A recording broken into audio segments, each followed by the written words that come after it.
Gormagat Kirloch and 6 minutes. 6 minutes, yeah, Gormagat Kirloch, and I want to commend Senator Moynihan and her colleagues for bringing forward this motion. I've said many times, and I'll say it again, that the fastest and most sustainable way to increase our housing supply is to reuse the built properties that are already connected to the water and the electricity and in our communities beside shops and schools and churches and every other meeting place that communities need. And I am hopeful, Minister, that the government will be supportive of the spirit of the motion, if not the specifics of it, because I don't believe that there's any government certainly in recent history, that has done more to address vacancy and dereliction than this current government. And I say that as somebody who has spent a long time on the City Council, and Senator Sherlock mentioned 19 to 21 Connacht Street. I dedicated the best part of my time on Dublin City Council to getting Dublin City Council to put it on the derelicts list and for them to take it off again and to go back and get them to put it back on, and dangerous buildings and derelict sites and vacant sites. Torturous, 20 years. And those two properties, they're fine properties. They're fine Edwardian red brick homes. It is scandalous. It is such a dereliction of Dublin City Council's responsibility and duty and privilege to be the housing authority for our capital city that they have left them still unoccupied, unrefurbished, unrenovated.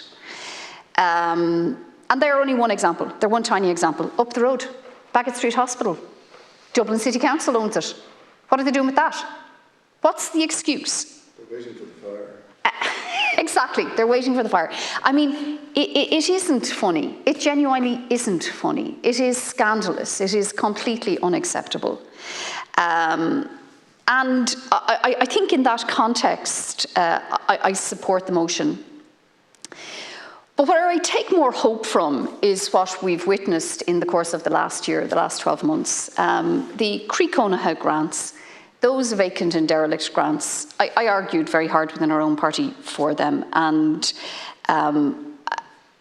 they have been a spectacular success. Spectacular. There's over 5,000 applications already. And what they're doing is they're giving people, individuals, an opportunity to take vacant and derelict properties and return them into homes. Real habitable homes.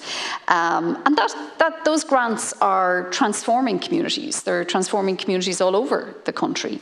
They're taking properties, as I say that, or connected to the water and the sewerage and all of that, and they're making them homes again.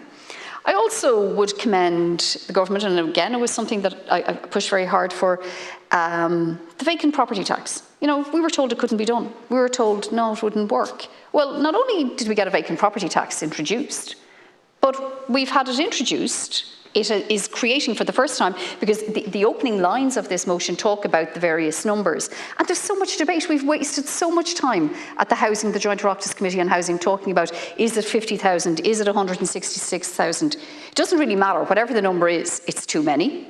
But what the vacant property tax is doing is, for the first time, creating an actual database. A database that is verifiable, a database that we can quantify for the first time properly what is the level of vacancy and unoccupancy, and be reasonable about it. Be reasonable about the properties that are only vacant for a short period of time. And that vacant property tax, not only was it introduced, but now it has actually been increased in the budget to 5 times the original amount. We shouldn't be looking to penalise people. We should be looking to empower people to put their properties into productive use, to give them an opportunity to actually make a contribution. And if you look at any vacant property, and they're all unique, they all have their own history, they all have their own story, some of them have mini sagas around them, it can be family disputes, it can be inheritance disputes, it can be all manner of things, there can be mental illness involved. I have come across so many different scenarios.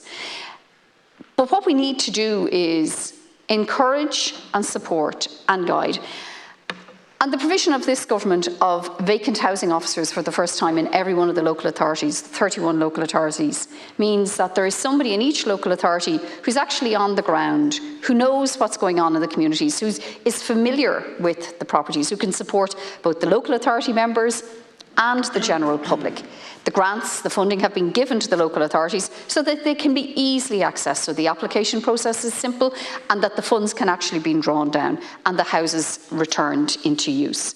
All of these are welcome and positive and constructive measures that are addressing vacancy and dereliction. And as I said, there's over 5,000 properties already that have applied for and will be accessing the funding, and the target is to be doubled for the next year. The urban regeneration funding, though, and because your motion calls as well for funding for public buildings, for community centres and other public spaces. That urban regeneration funding, 1.5 billion already, that is funding that is going to restoring the fruit and vegetable market down in St Mary's Lane.